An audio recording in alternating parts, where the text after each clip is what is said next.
Remember that show back then? Remember that show? Turn on the TV, time was always flying.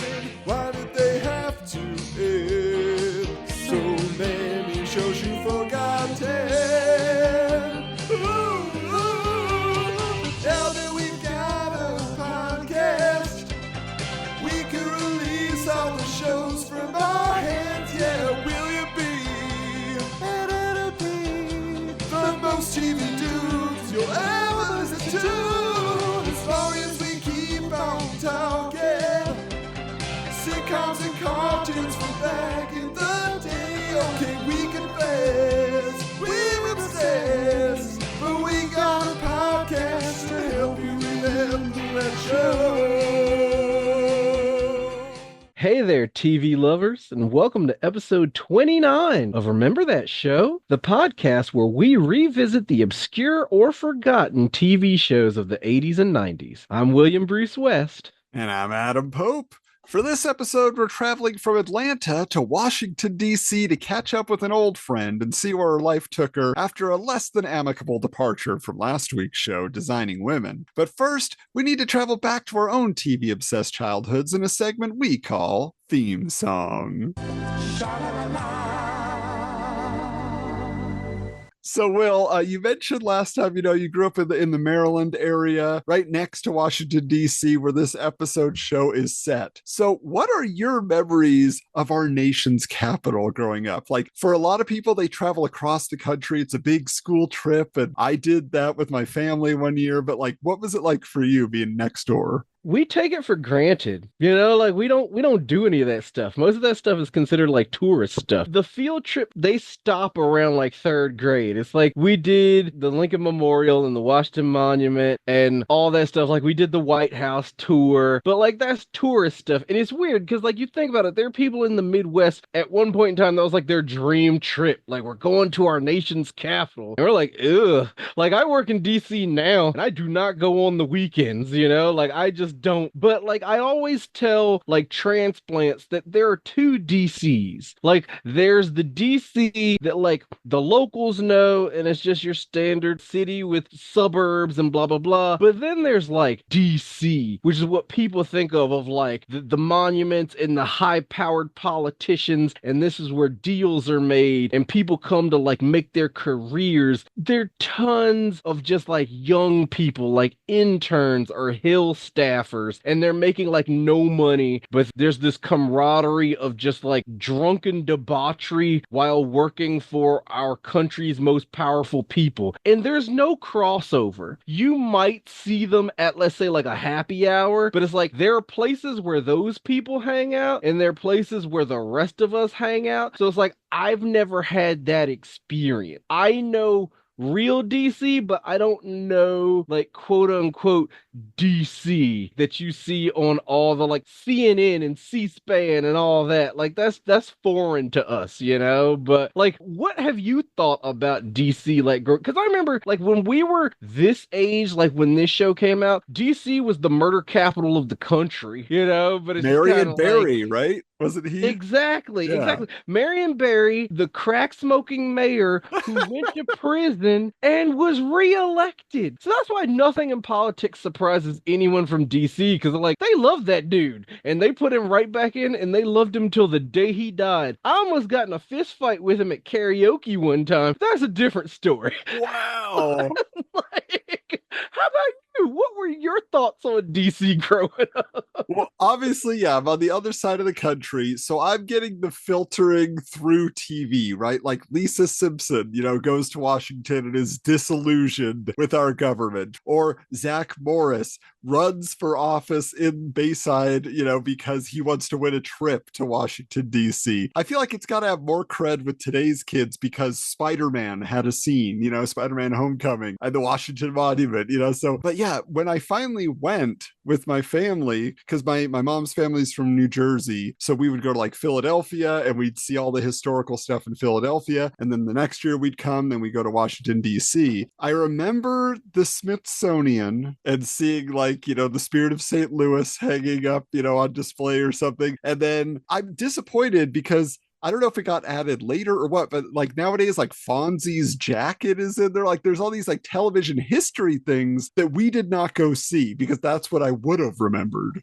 So I buried the lead, and you just reminded me, and I don't even know how I forgot about this. So my mom worked for the Smithsonian. Oh, wow. Like my mom worked for the Smithsonian for 28 years. Like that's actually where she retired from. And the trick about the Smithsonian that like you may not realize like not being from it. Well, first off, the thing we take for granted is our museums are free, which like when you go to any other state or country and they're like charging you to see art, and you're like, what? Like, this is free where I come from, you know? But it's like, so I grew up in the Smithsonian because my mom worked for natural history, but they're different museums within the Smithsonian umbrella. So when you saw Spirit of St. Louis, that was National Air and Space Museum. Yeah. And then my mom worked at the National Museum of Natural History, which was like the dinosaurs, and she worked in entomology. So like there was this thing called the insect zoo where you would go and you just got to see all these different kind of insects behind glass, but like she helped edit books on like butterflies and things like that. But what you wanted was American history.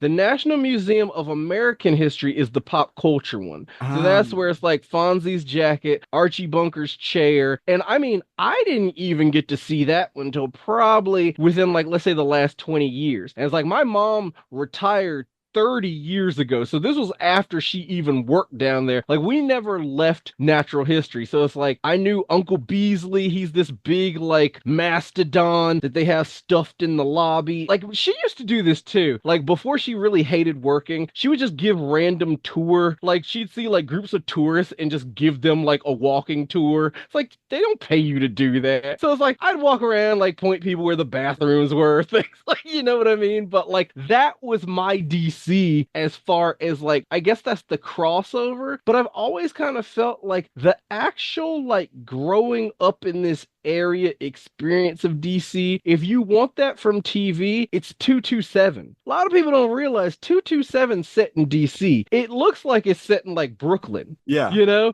that kind of community, but that's one of the good neighborhoods. You know, they can get run down, and now we're in the middle of like gentrification, so they're getting revitalized. But like that was my experience. Like closer to 227. I mean, I'm just imagining young Will having his own night at the Smithsonian experience, getting locked in one night. You know, your mom didn't realize she left you behind.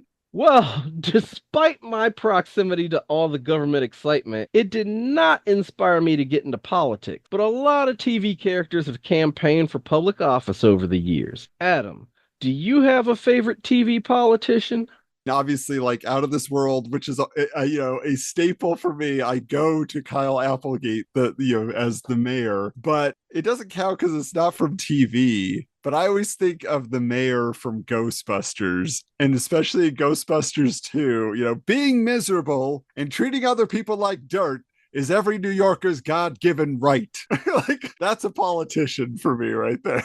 He's like, I don't have to do anything. Let them be miserable. What about for you, Will? Is there someone that you can actually point to and say, oh, yeah, that guy or that gal? I mean, I kind of have two. The first one's an easy one, is Jeb Bartlett from The West Wing. And the reason he is like great is he's the most centrist president ever.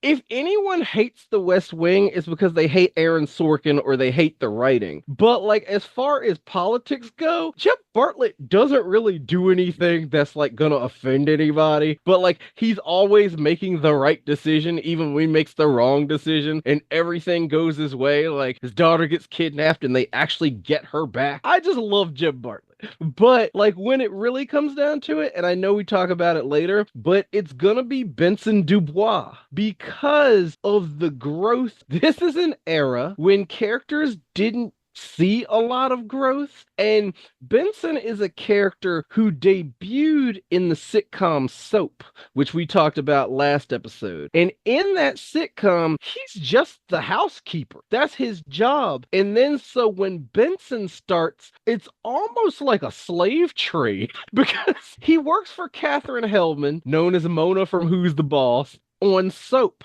Well, her cousin wins the race to be governor of an unknown state. We're never told what state this is, but we can assume it's New York. And because Benson had been so invaluable to her, she sends him to work at the governor's mansion, and he's kind of he's not really the housekeeper anymore. He's like the director of household affairs. So it's kind of like now when you have an ops manager who that's the one in charge of the receptionist and ordering the paper towels. It was that kind of deal. But over the course of that series, then he becomes the state budget director, and then he becomes lieutenant governor, and it's the infamous series finale where he's running against the governor, and we don't know who wins.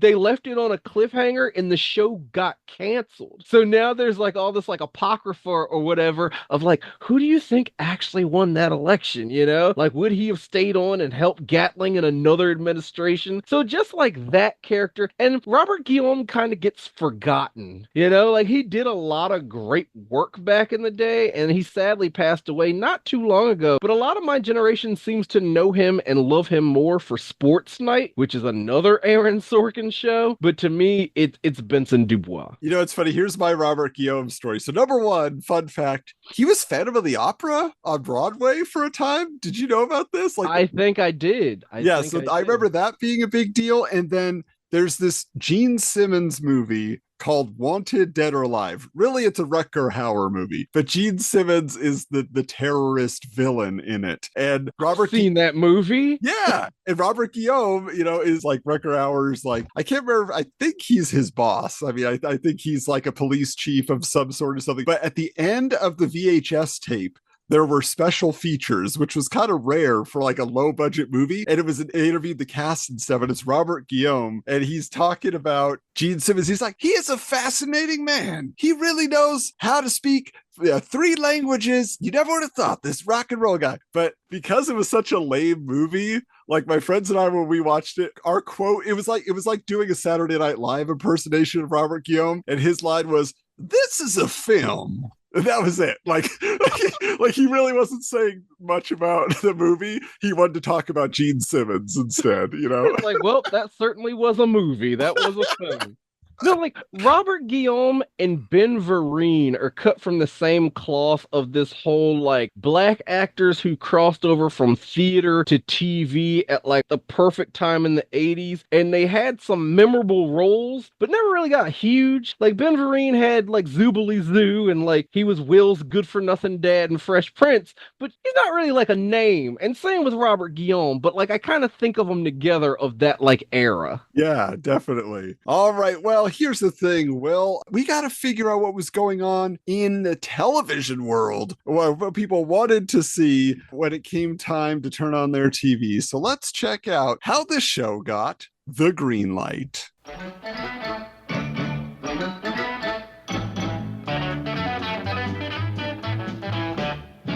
We kind of talked about this a little bit. Political figures were always up for mockery on television, but primetime sitcoms set in the political sphere had varying degrees of success over the years. Most of them, I feel like, are lost to obscurity. For example, early Fox sitcom Mr. President, which I think got 2 seasons, but it starred Oscar-winning actor George C. Scott as a newly elected president adjusting to life in Washington, D.C. Though there was another show called D.C. Follies, and I remember this one because it was a bizarre syndicated series where Fred Willard played a bartender who interacted with these grotesque puppet caricatures of famous politicians and celebrities. There was a Genesis video, I think, if you remember that band, that featured these weird characters, because I think it was a thing from the UK that got brought over to the US. But then there was also this short-lived animated sitcom in the wake of The Simpsons called Capital Critters that starred Neil Patrick Harris as a mouse named Max,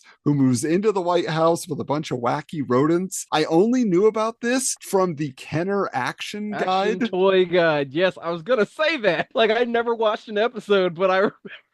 What is this Capital Critters? What are they doing here? But probably more successful in people's minds was Spin City, starring Michael J. Fox as the deputy mayor of New York. That ran for 6 seasons. And then Benson, that you mentioned, that ran for 7 seasons. If you hit it just right and you had compelling characters and good writers, but I feel like most of these shows, it's kind of like, it falls more for the dramas. Like you said, The West Wing, obviously a huge hit, but sitcoms about politics, not so much. Benson was actually a spinoff of the series Soap, much like the show we're discussing in this episode. Solo sitcom spinoffs of popular characters had a rocky history. Flo, which spun off the sassy waitress from Alice into her own show, lasted just 1 season, as did Cheers spinoff The Tortellis, and Fish, starring Abe Vigoda, which spun out of Barney Miller. Grady, starring the character of the same name from Sanford and Son, also lasted just 1 season, which is also how long the Ropers lasted once they left Three's company. Marla Gibbs' character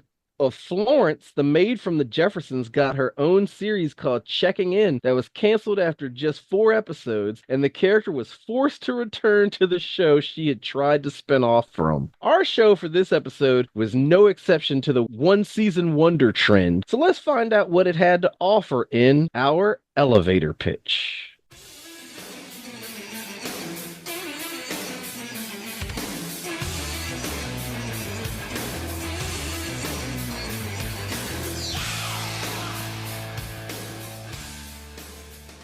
I'm so excited to be talking about this, Will. It's all come to this moment because Women of the House was a sequel series spinoff to Designing Women that aired on CBS in the fall of 1995, but aired only 8 of 13 episodes before being canceled. Now, the back half of the series was instead aired on the Lifetime cable network, which, as I said last episode, is where I thought Designing Women came from anyway. It's the only place I saw it. But just as with Designing Women, Women of the House was produced and written by Linda Bloodworth Thomason, with Delta Burke reprising her role of Suzanne Sugarbaker, now taking over her late husband's seat in the House of Representatives in Washington, D.C., bringing her unique Southern attitude to Congress and shaking up the political system by challenging the entrenched bureaucracy. Before we describe the rest of the cast, I just feel like, well, we have to discuss Delta Burke and her split from Designing Women that led to this series being a sign that she and the producers had made amends, because we kind of teased it a little bit last time and said we remembered the controversy because this was big news, the breakup. I don't know if this is an apocryphal story or not, but I found it online that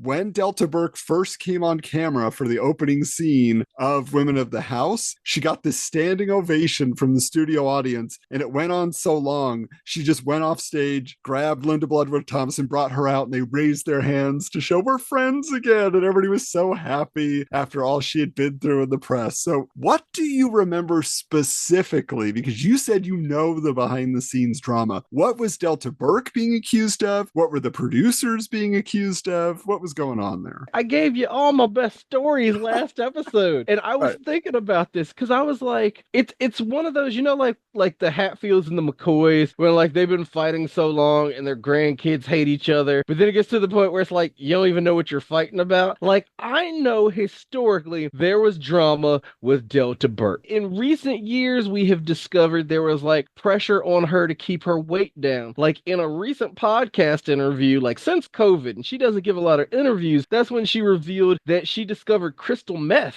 to like keep her weight down, things like that. And I know there was a lot of pressure on her as the star, but to really pinpoint what was the straw that broke the camel's back, I don't know, because it doesn't even seem like it was amongst her co-stars. Like, I think it was with the creators, but as we said last time, the creators also, they were pretty big at CBS. They also eventually had like Evening Shade, things like that. But in researching for this episode, something struck me, because she leaves Designing Women in season 5, which puts it at around like 1991. So it's not like she just kind of took a breather, decided she wanted to be the bigger man, and came back. There's actually a failure between shows. because she gets her own vehicle at ABC after leaving Designing Women called Delta, which lasted one season. And it's such a like convolute, like it's one of those things where it's just built around a star. And like, they sat in a room like, well, what ideas do you have? So in Delta, which co-starred in early pre-blue collar comedy tour Bill Engvall, Delta decides that she wants to be a country music star. So she leaves her kids, her husband, everything, moves to Nashville and becomes, I think, like a bartender or something. Yeah, a bartender at like a rundown place that has an amateur night. And she thinks that like if she gets seen at this amateur night, she can perform her original songs and that'll be her big break. But it's like a visual difference because she also bleached her hair for this role. So like she wasn't instantly recognizable, but it also wasn't really like the character people had really come to love. Like, the thing with Suzanne Sugarbaker, she's outlandish and boisterous. She's not a great person, but she's not a bad person. And I think the audience was like, you just turned your back on your entire life. Like, yeah, you're following your dreams, but like they weren't buying it. So there's like a Hail Mary play in the back half of the show where she actually dyes her hair back to being a brunette, where it's like, look, it's me. It was me the whole time. But it was too little too late. So it's after that failure when the talks start happening again between her and Bloodworth Thomason. But I mean, what did you find in your research? Because like all I know is just rumors and scuttlebutt. Yeah, so there was so much going on in tabloids that you would see these headlines and everybody's like got their story that they're flinging back and forth to the press. But Delta Burke ultimately has one of those infamous sit downs with Barbara Walters, and she tells her side of the story, right? And so what she says is the producers were like intimidating and abusive, but not just to her, to the whole cast. Like Harry Thomason, so Linda Bloodworth Thomason's husband, who was the other producer on the show, she said was a tyrant. Like he would lock them in a room and berate them and yell at them and tell them that they were ungrateful for all that they did and made them stars and all this stuff, and like rip a phone out of a wall like so you can't call anybody, and just so she was like feeling actually threatened by this guy, in addition to all the pressure she was getting from the network and the producers to lose weight. Like they did a whole episode where she goes back to her high school reunion and everybody's making fun of her for being heavy and all that kind of stuff. So they addressed it, but then they're kind of like, but get your act together was the message. But then she said, well, everybody was saying that I was the problem. She was upset that Dixie Carter and her husband, Dixie Carter was her maid of honor at her wedding, sided with the producers and said, no, Delta was being a diva. She's a problem. She was very difficult to have to do scenes with and do all these things because of all her drama. So it was kind of like this mix of stories. Like Delta Burke is getting famous, but doesn't like being famous, because she also says that. She's like, I was getting so much attention, and at the same time, I'm gaining weight. So I'm getting attention for what they liked, how I looked, and now I'm getting negative attention for how I look. And so she was just struggling with all of that was causing her to act out. But everybody else in the cast and the producers are like, no, you are making this hard on us. We don't like you. And so that's why she gets let go, because everybody was kind of in agreement, and so you have to wonder on the other side, like she was acting out and there is a hard part that she was dealing with, but it sounds like maybe if she had a better method to deal with all the stress. But at the same time, nobody else in the cast was getting attacked like she was. Nobody else was getting mocked in the press. And ultimately what she says is, I became who I needed to be. I needed to be the real me in my real body. And then people started taking me seriously. And now they weren't, looking at an attractive woman and thinking I'm just an airhead. They have to deal with my body and listen to what I'm saying, which was really an interesting take that she had. Ultimately was just kind of like, I'm embracing who I am. And she kind of became, a role model for a lot of women that felt that pressure to, especially going into the 90s where we're getting into the supermodel era where everybody's stick thin and that's supposedly beautiful, right? So yeah, so that was kind of the stuff I was digging up, and the quotes from her where I was just like, wow, okay, I kind of like what she's doing, but I do think she was also maybe a little bit of a diva. Right. Like I would, because I don't really trust Dixie Carter either. Like she was just kind of like she had her own diva things and just got overshadowed. I'd be more interested to know what Annie Potts thought Thought or Yeah. like Gene Smart or even Meshack, like that's the whole thing. But I mean, every show has that whole thing of like they have the reunion or they have the look back, and there's that one cast member who's like, yeah, I was young and stupid, or I didn't handle things the best way. Like right now, Austin St. John is doing that from Power Rangers, where it's like, aren't you going to prison soon? Like, for the audience, he was involved in PPP loan fraud, but like it's that whole thing. He's doing all these YouTube videos of like, yeah, I didn't handle things the best way.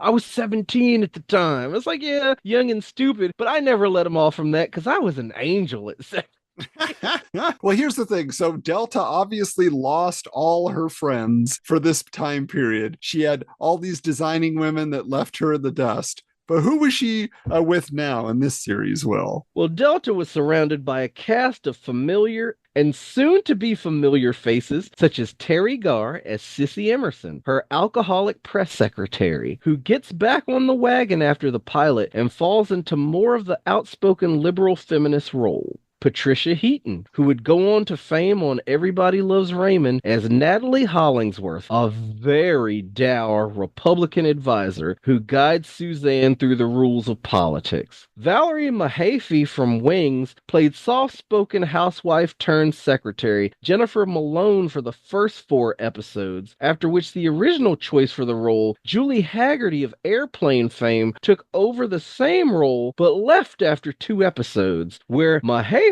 reprised the role one more time before being written out. The Jennifer character was replaced by a young, hip, and quirky college intern named Vita Walkman, played by Lisa Rifle. Also in the mix were Suzanne's young daughter Desiree, and reprising his role from Designing Women, Jonathan Banks as the Sugarbaker's intellectually disabled brother Jim. In one of the last episodes, Meshack Taylor also reprises his role as Anthony and gets pulled into a scheme by Suzanne. Adam, what is your history with watching Women of the House? Well, as I said before, this was a show that just hit me out of nowhere. Because I wasn't a Designing Women fan, I wasn't looking for more from that creator. I wasn't looking to see, did it ever get a sequel throughout my life? And then as I'm going through the Fandango at Home app that I just discovered for Team Knight Rider, all of a sudden there's the show Women of the House that I see Delta Burke on there, and it's a really bad Photoshop job. I don't know what this is. Just bad 90s art. I don't know. But I just looked at it. I was just like,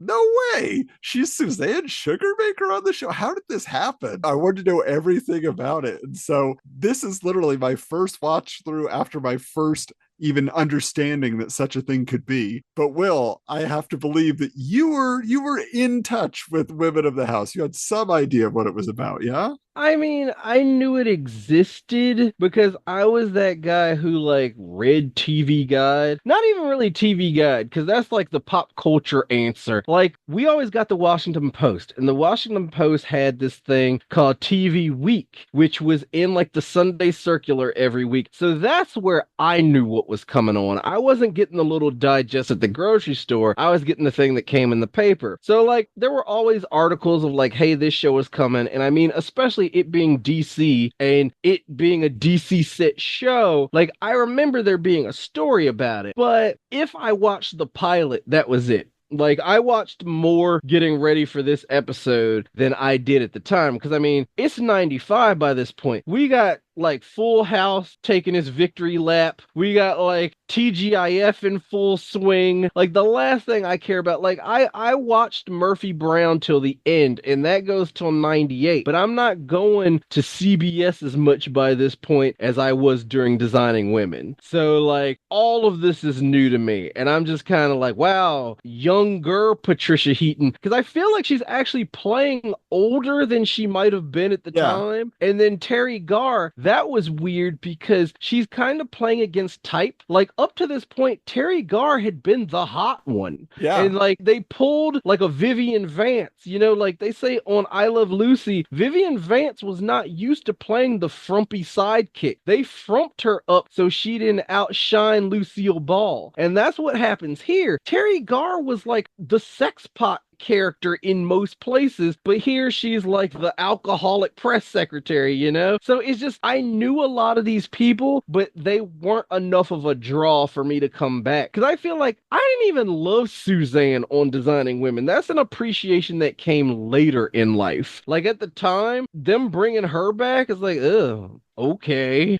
You know, like it made about as much sense as spinning off the Ropers because I love those characters, but having that show made no sense. Yeah, well, it sounds like it's going to be a fresh perspective for both of us. So let's find out what we liked in our cheers.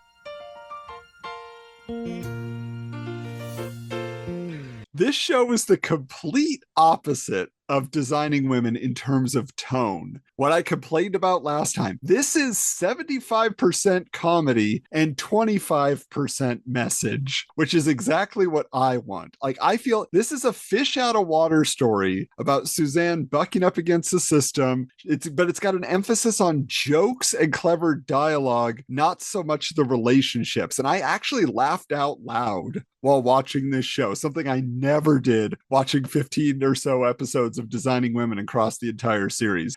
I think it's because it's like True Beverly Hills or Happy Gilmore. There's this outsider who decides to go full force into a world with pre-established rules that they don't understand and they think are stupid. It's a fantastic setup because, like I said, Suzanne originally shows up just to clear out her husband's office because he died. But then she decides she could make a difference by taking some of the stuffiness out of Washington, using her beauty pageant congeniality skills. And then she inspires this group of women who are kind of down on their luck, but still ambitious, and they want to go along on the ride with her. It's so much better to me than the setup of a bunch of women who have already known each other for years, kind of all share the same opinions, whining about their lives, telling people off every episode. The strong suit of Women of the House is that the main cast are all very different people with different goals and political ideologies, but they don't hate each other. So there's a lot of comedic friction between them while they're bonding and teasing each other, but also helping each other out. I just think it also really benefits from Patricia Heaton being the perfect foil for Suzanne, in that like everybody kind of respects her character for knowing the ins and outs of the Washington scene, but they give her a hard time for being cold and ruthless. You know, she's basically Lilith from Cheers. And so like it's just such a great dynamic all the way around. I love the way the show is written. Like it makes such a difference for my enjoyment. I wondered how you were going to feel about that because I get tonally it's the opposite. Like it is a better joke to serious ratio, but like it's still preachy and it's still about the issues. But we'll get into that later. My favorite thing, and this show really made me appreciate it. Like I was starting to from Designing Women, but like I said, like watching it growing up, Suzanne was not my favorite character at all. Through like researching for these 2 episodes, Suzanne is one of the Hall of Fame characters of that era. Like we don't give Delta Burke enough credit. It does seem like she kind of fell victim to all the like harassment and the fat jokes and all that, but she plays the hell out of that character. And one of my issues, this is kind of a jeer, but it's going to come back up to a cheer. The pilot is rough. And it's a 1 hour pilot, which wasn't commonplace for a sitcom at that time. It has a little too much fat to it, even though it starts in media res. Like you were talking about how she came to clean out her husband's office and decides to stay, but we don't see any of that, which was interesting to me because that seemed like prime pilot bait of like, watch the husband die, watch her like, oh no, what am I gonna do now? Like, no, like it's all happened once the pilot starts, you know? But like for the first half of the pilot, I'm watching it and I'm like, this feels like an SNL sketch. This feels like Delta Burke was hosting SNL and they came up with the most outlandish setting they could put Suzanne Sugarbaker. And I'm talking like Dana Carvey era SNL. This isn't current SNL where like they've changed how skits, like how like the sketches are written. This is just like caveman lawyer and then right into this. And I didn't love the show, but I appreciated Delta and what she was bringing to the table. So it's like, regardless of anything, her co-stars, the writing, Delta is a treasure here. And they throw in just little moments just to show you, just to give you, like, in case you were forgetting, here's a reminder. Like when she and her daughter do the Dream Girls like theme near the end, it's like they paid licensing for that. But like it's worth it.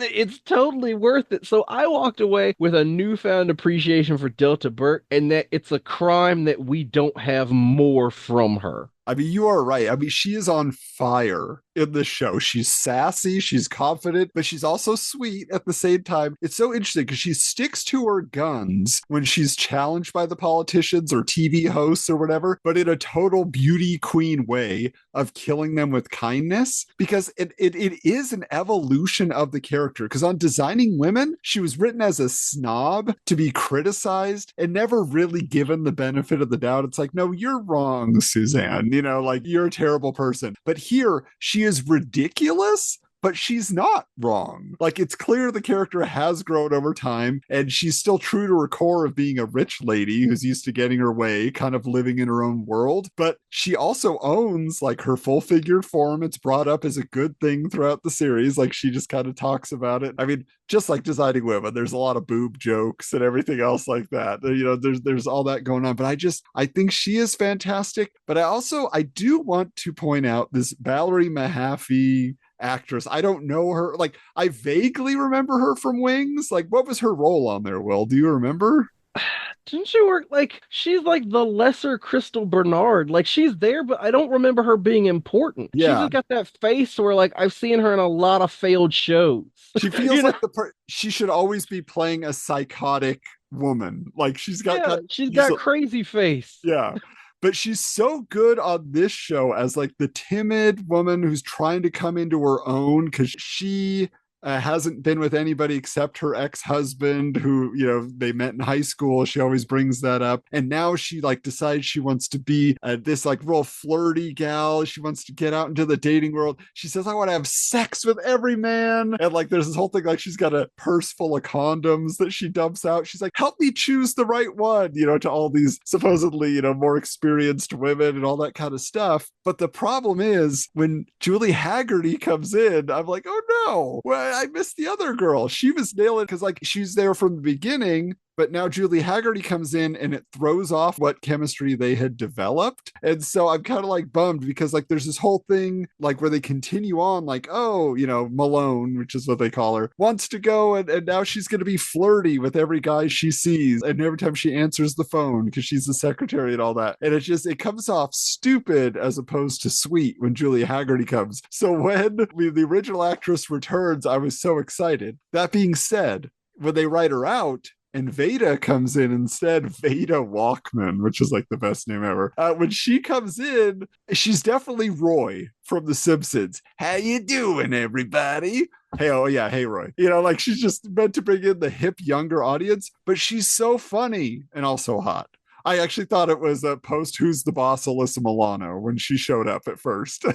She does look like we've got Alyssa Milano at home. Yeah. Like I've seen her somewhere. I looked her up and like none of her credits. Like you can tell by the end when they're skewing for like younger viewers because then there's also like Adam who's like the male intern who's not really there to bring in the girls. And he had been on He's Designing Women. Foil. Which is crazy. Like he filled in for Charlene one time when she went to take care of her daughter, and then he becomes their secretary for a little while or whatever, office manager. But is he playing the same character? Yeah, he was also called Adam, and that's the actor's name, I think, too. Yeah, Adam Carl. Yeah, he's somebody's nephew. Now, do we know? Did they air episodes out of order, which is why Julie Haggerty's fall in the middle? Or did that chick actually come back?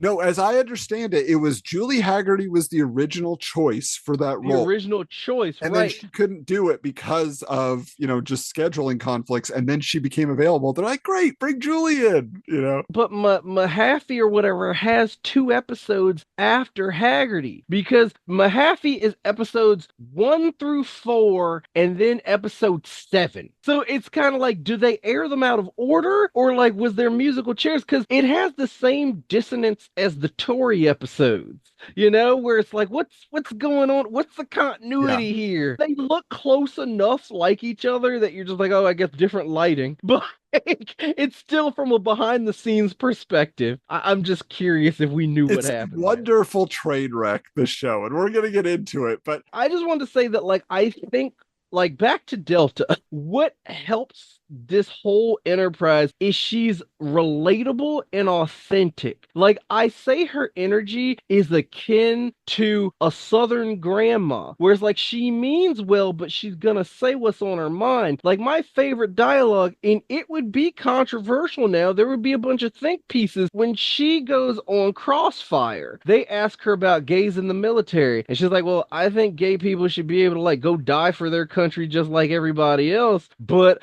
I would be worried if the salon were understaffed, yeah, And you're you're like, like, oh, wow, well, okay, Delta, but somebody's grandma said that, you know. it's true. It's true. I mean, yeah, she definitely is like a lot of the things coming out of her mouth in this one. You almost wonder, it's like, this is Delta's real thought. And she just wants a platform for it. But that being said, speaking of platforms, we talked about, you said that the show gets preachy, and I don't think it does as a whole.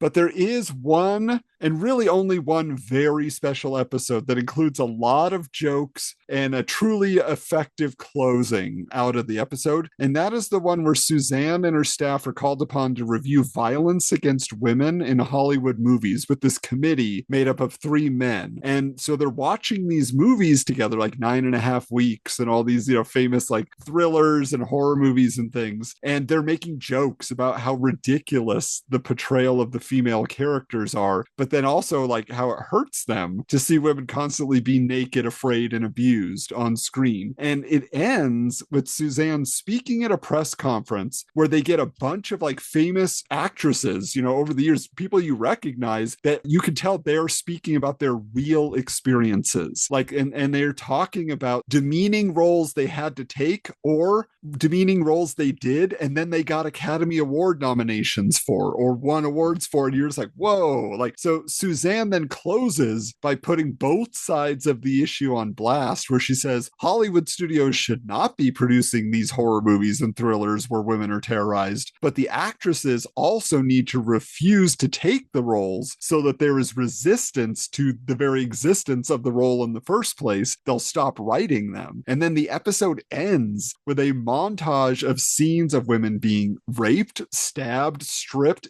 killed on screen. Like, the final one is a woman getting pushed out of a window and the credits go over her body bleeding on the pavement, and you're just like, oh my goodness. Like, it is so shocking. But it reminds me, like, in my human sexuality class in college, we had a female instructor who presented a very similar group of scenes and had us all discuss its impact on society, that this is being put out, just, and some of the stuff was from TV, and you're like, what the, so it's just like, I thought that was a very effective episode that was, some people might say, oh, it's a Julia Sugarbaker thing, but I thought it was handled so much better than anything ever on Designing Women. But that's just my opinion. I'd be curious to know if that was one of the 4 episodes that aired on Lifetime. It was in the back half. Yeah. I was like, because I don't think CBS was going to let that fly, No. But like, that's another point you bring up, though, where like Designing Women, we talked about how like Julia was the Terminator and like she was known for her speeches and like that kind of deal. I think Suzanne's better at them, because Suzanne, when she goes on her tirade, when she gets her 3 minutes before Congress, and like,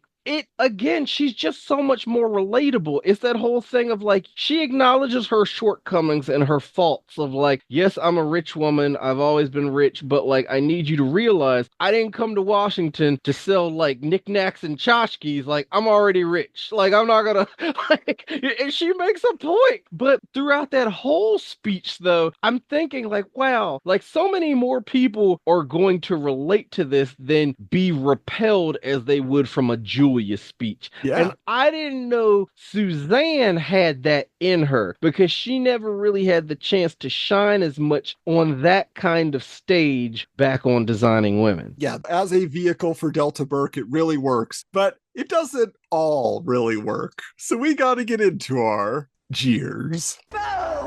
Boo! Boo! Well, as mentioned before, this show is a mess. It was doomed to be canceled. Just from a production standpoint, like, first off, writing this show, characters appear as if they're going to be like recurring characters and then just never come back. Like, I think we see Suzanne's daughter Desiree twice, her brother only once. And I've already mentioned, obviously everything with the Malone character getting recast and all of that. But they don't write her out. She's just gone. Like, there's not really an explanation. It's like in real time, see the show being retooled every episode. Like, they're just trying to find something that sticks. Well, it's funny you said that because I was about to say, yeah, there's no like closure for that character. They just Aunt Rachel her, which is hilarious because Thelma Hopkins does show up in like the second to last episode, where it's like, wow. So at the same time, they just Judy Winslowed you on Family Matters. You show up when they Judy Winslow. It's like portals are opening up between sitcoms. She's available. Get her over here. But like, the other strange thing that happens is that, like, in the writing, not only do they not explain things, they don't acknowledge things. Like, Patricia Heaton gets visibly more pregnant on screen as the series goes on, but it is never written as a part of her character, despite the fact that she's always talking about these conjugal visits that she's wanting to have with this congressman she had an affair with who was married, and he ended up going to jail, and she wants to go visit him, but his wife keeps getting in there and all this stuff. And they literally just give her bigger clothes and giant folders to hold strategically in front of her belly. Like, it's really the episode she's in bed because she's sick. Yep.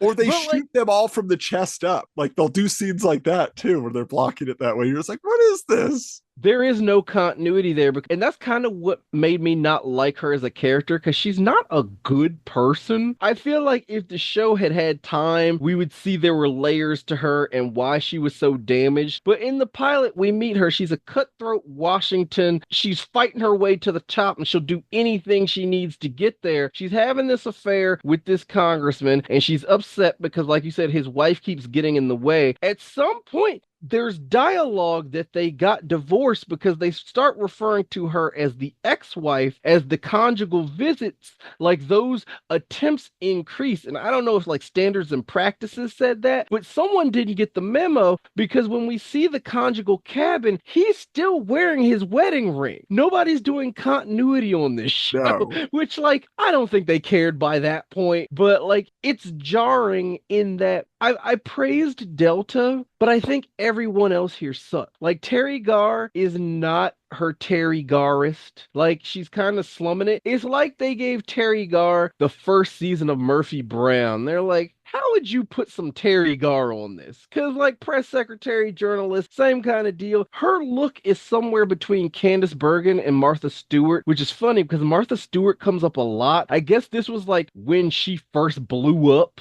like pre-jail Martha Stewart, but like, she's referenced a lot. But I don't love Sissy as a character. I really don't like Natty. Natalie Hollingsworth is either like a Washington insider or she was murdered at spring break. Like, that is the perfect name right there. But like, I also hate Malone. Malone doesn't belong there. Like, recast or no recast, she would have been like the first one to go. But like, when you see them as a group and they just kind of like ragtag all end up there, they all need jobs. They're not even competing for the same job, which would have been great tension. Like, when you see, oh, these three women just showed up, they're all in various times of need, and they're gonna take advantage of Suzanne. I thought they were vying for the same position, but no, coincidentally, she needs three positions filled: the chief of staff, the press secretary, and I guess the receptionist. You know what I mean? Like, that bothered me. But when you see them all four together, it really does come across as great value designing women. Like, they might have changed the setting, it might have the spotlight on Suzanne now, but like, you're trying to repeat the dynamics. Like, Malone is just Charlene. You don't really have an Annie Potts there because there's not a lot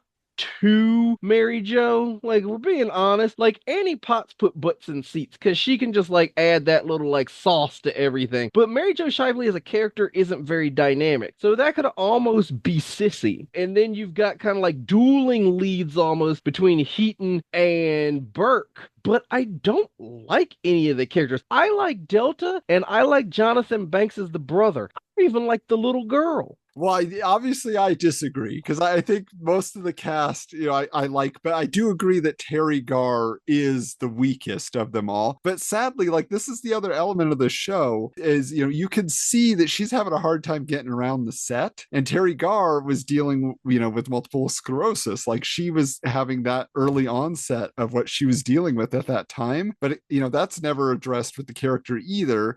And that's the whole thing that, like I said, the show feels doomed because had they gotten a second season, it seems like none of that original cast would have been there except for Delta. Like, they wouldn't have been available to come back anyway, just for health deals. Like Patricia Heaton's probably going to be raising a child, and it seemed like Terry Garr was just not in good health in general. It seemed like everything was crumbling around them constantly as they're trying to keep it in the air. But the other part of it is it's a political humor show, and it is so of its time that you can't get most of the references today. Like, if they mention a Bob Dole or Al Gore or Newt Gingrich or the many phone calls to President Clinton, because as we mentioned last episode, Linda Bloodworth Thomas and her husband, very close friends with the Clintons. So they are mentioned a whole bunch in this episode. But like every other like senator or congressman, it just goes over your head. It's not timeless. It's so Washington Insider to the point where like they were saying names where I was like, I forgot that guy. It's like, of course, Perot and all that, but then it's like they actually got Sununu for Crossfire. Like these are all people I grew up, like you didn't have to watch C-SPAN here. That's just the local news. And it's so of its time, but it's so Washington Insider that I can't imagine anyone outside the Beltway would care. It's too DC heavy. But like related to that,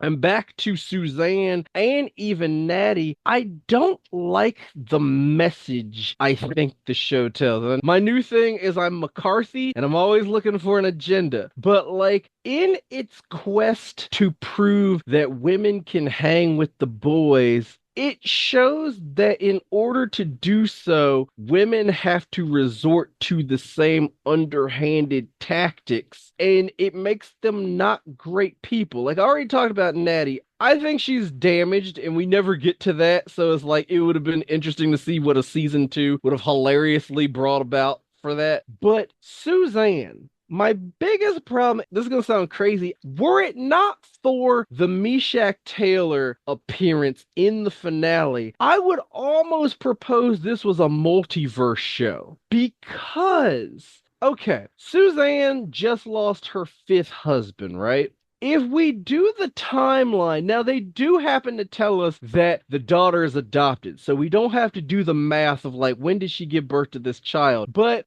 Designing Women ends in 93. She left in season 5, which would put it at 91. This show starts in 95. Plus, we've also discussed that there are episodes in Designing Women that pertain to them trying to get to Clinton's inauguration. So that would mean this show is his 2nd term, right?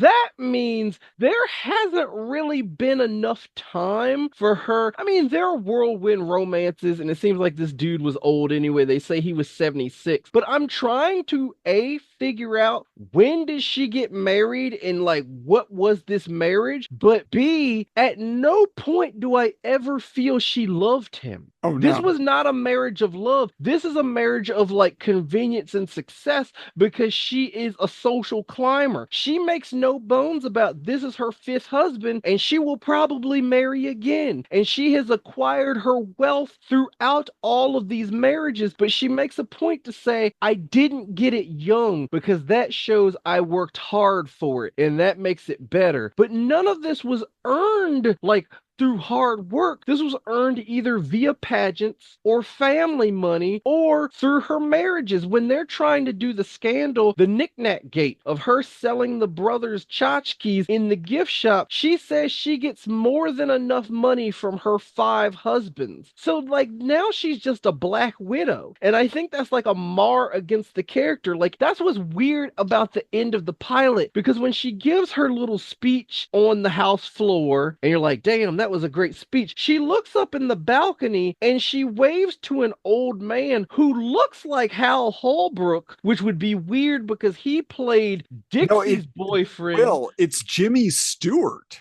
Okay, so that explains it, because then it's because of the Mr. Smith Goes to Washington whole Yeah. parallels. Because I'm like, is that the ghost of her husband? Because where did this come from? Well, and it's not even like actual footage shot for the show. Like it's archival footage of him at some event. It And looks like the Kennedy Center honors before Yeah. they put the medals on you. But I was like, is that supposed to be her husband? Like, it's very strange tonally. But at the end of the day, all of these women, they're like Sex and the City precursors. None of them are in love. Like, but she definitely didn't love that man, even though she has benefited tenfold from marriage and his death. Well, and speaking of, ex-husbands, Gerald McRaney does come in as one of her ex-husbands, which was he the same character on Designing Women then, Yep. right? Who's an author who has written a steamy romance novel about his torrid affair with her when she was young. There's a whole episode about that where everybody can't stop reading passages. It's one of the things that inspires Malone to become sexy. That's her whole thing. But like, there are a bunch of random cameos in this show, like Jamie Farr from MASH is a guest star in an episode. It's a strange grouping of who they were able to pull in. CBS shows are like that, though. I don't know if you watched it, and maybe we'll get to it because it kind of falls into it, but everybody remembers it. The Nanny. The Nanny was like that, where it was like anybody would drop in. They'd be like, oh, yeah, they're here to talk to Mr. Sheffield about producing a show they're writing. You're like, really? Elton John wants to waste time with Mr. Sheffield? Like just random people would show up. It is that same CBS guest train. We're like, okay, Jamie Farr, I guess. I mean, my final jeer is just that you can tell they didn't have faith in this show, that it really was a publicity stunt, and that they just like needed to like, let's get through this order of episodes that we got, because Linda Bloodworth Thomason literally reuses premises from Designing Women. Like I said, I just watched a random sampling of episodes, and 2 of the episodes that I watched, they reuse elements in this series, and it just jumped out at me while I was watching. It was so fresh in my mind. I was like, I just saw that on Designing Women. So she was just repurposing existing scripts. That's not a good sign when you're not even going to try anymore. You're just like, whatever, like we just got to get this out. We just got to get it on the air. Oh, we're canceled? Fine, we'll get it on the air on Lifetime, I mean, we talked about this with Out of This World, where I felt there were a lot of episodes that just didn't go anywhere. It was just kind of like, we're here for the wacky and the fun and to see what her powers are, but there's no resolution. I talked about how, like, her birthday, there's a lot of stuff done that's not explained. It's the same here, where I watched them, I'm not going to say out of order. I watched these on YouTube because I hate signing into stuff, but the problem is the uploader I found only did it as 12 episodes. Like, the pilot was 2 parts. And so the final episode I saw was the conjugal cabin. So I didn't even know that like Anthony shows up till I was like reading about it later on. I was like, ooh, they got that desperate. But the conjugal cabin is interesting, especially now knowing it's not the season finale, because we talked about how Natty is dating this congressman. He was married. Turns out he gets one weekend where he has this conjugal cabin. It's like this love nest where like you can have this conjugal visit for a whole weekend, but there's like a 6-month wait, and Natty is too sick to go because Patricia Heaton's pregnant. So she asks Sissy to go, and Sissy ends up going, but she's actually falling for the congressman. So she needs to be tagged out. And then Suzanne shows up, and Suzanne gets upset because the congressman doesn't make a pass at her. And she's like, well, I'm hotter than she was. So like, what's the deal here? They end up burning up the conjugal cabin. And the episode ends where they're not sure how they're going to weather that scandal, because the media has found out the sitting congresswoman, the recent widow, And this felon, this disgraced congressman, they were found safe, but it was in this cabin that is commonly used for conjugal visits. And it's like, this is going to be a huge scandal. And then it ends like that's a cliffhanger. So I'm like, oh, season two would have been interesting. But then to find out there's two more episodes and they never refer to it. That was just how that episode ends. That's not going to have lasting effects. That's what we do around here. But to show you how desperate and crazy things got at the very end, which is a jeer because it's just as like glued to the time as possible, but it also makes me curious for season two. Was not only do they bring in Anthony from Designing Women, but they bring in fitness guru Susan Powder as a congresswoman who was slated to join the cast. Apparently, there had been rumors swirling that she was joining the cast, but she doesn't show up until that finale. So she would have played a bigger part in a season two. And I don't know, like, if you've been like following recent news because you do the retro stuff, but there have been a lot of quote unquote, let's say, feel good stories recently about Susan Powder because she lost everything. And now she's on like welfare, but she's like really trying to like claw her way back up. But like the industry has changed and things like that. So like with the renewed focus on Susan Powder, it's that whole like, what might have been? Like, would she have blown this money too? Would this have kept her going? Would Patricia Heaton not have made it to Everybody Loves Raymond? Like, those are the wheels that start turning if this show had been successful. Well, I mean, like we said, it was a real disaster. This show was just falling apart at the seams. So we got to see if we can pull it back together for a season two as the Show Doctors.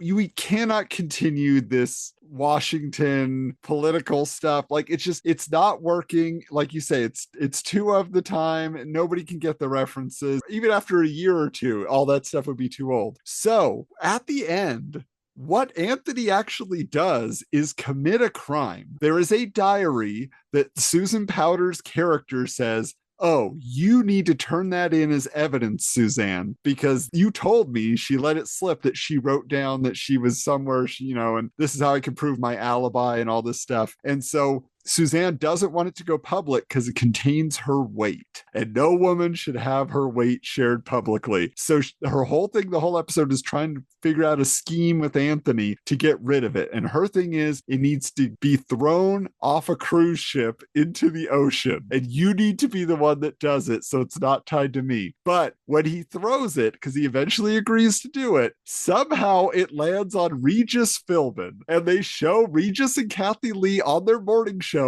reading from Suzanne's diary, and he says he's getting revenge on her for hurting him for throwing her diary at him. So he outs her. That actually is the end of the series, and there's no repercussions for her. So to me, season two is Suzanne goes to federal prison. So you can have a connection to some politics. You can have a lot of funny politician characters, but created for the series, not real ones. Maybe a passing reference every once in a while. Susan Powder could actually like be involved as someone who has to come in and investigate her. I feel like if you said it, now it's Orange is the New Black with Delta Burke, and she's like ruling the prison. That would be amazing. Women of the Big House.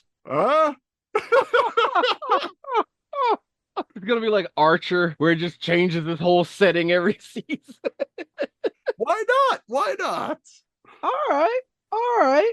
I mean, like, you know me, there's always the like, how would I keep it going? And then what would I do modernized? So it's like, to keep it going, you just got to trim a little fat. Like, we get rid of Malone, like, entirely. We get rid of Adam because he's not really holding his own against Veda. We beef up Veda to bring in the youth. One thing I always kind of like, because okay, they all came from different walks of life, and like you were saying, like they don't always agree, but they still find a way to coexist. But I still feel like, with the exception of Malone, they all kind of came from the same like social class. I kind of want to mix things up. Like, it's DC, they wouldn't all be like Washington insiders. There'd be like the laborers and things like that. In the pilot, there's a really bad joke that you couldn't do today, but the delivery men are complaining about how they just brought this stuff in and now they're taking it out again because this is when Delta decides she's going to go back home because she's not cut out for Washington. And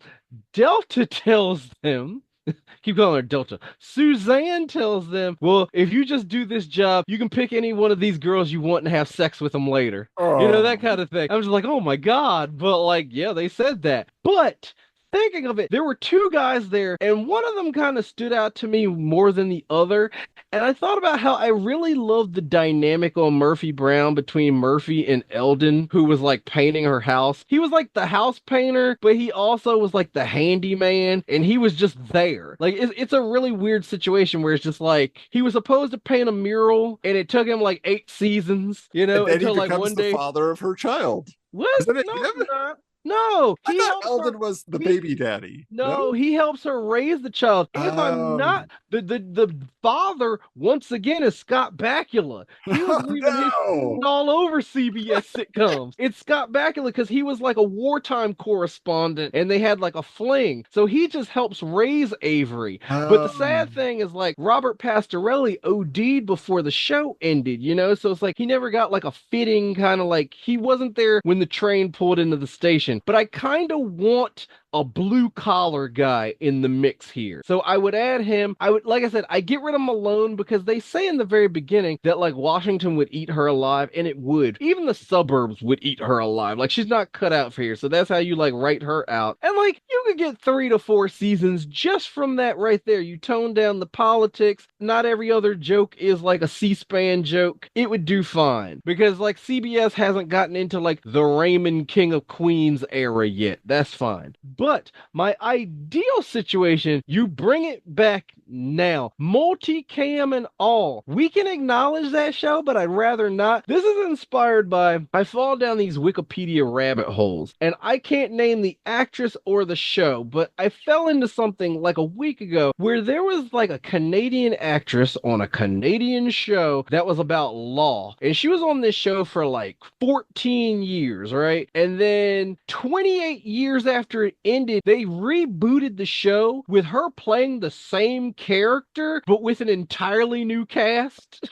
So I'm like, I kind of want to do the same thing here. I'm not even going to modernize it. It's still multicam. It could be one of the last multicam sitcoms on network TV. I do not care. I think Suzanne Sugarbaker's voice and her stance is what we need today because it's a very bipartisan show. yeah. You know, unlike Julia, who was very liberal, Suzanne tells you in the very beginning she does not align herself with any ideology or party. She votes per issue based on how she feels. And like that way you're not alienating any side. It's not about the right, it's not about the left. She's a wild card where you don't know what she's gonna do next. But like we need that. We need this humorous great unifier right now. That like water cooler show that's not on Netflix. That whole like I would just bring it back now. Find somebody. There are enough like C-list people to fill that cast out. I have my own dream people. Like I haven't filled it out yet, but I was just tweeting the other day. There's an actress named Kellen Coleman. Kellen Coleman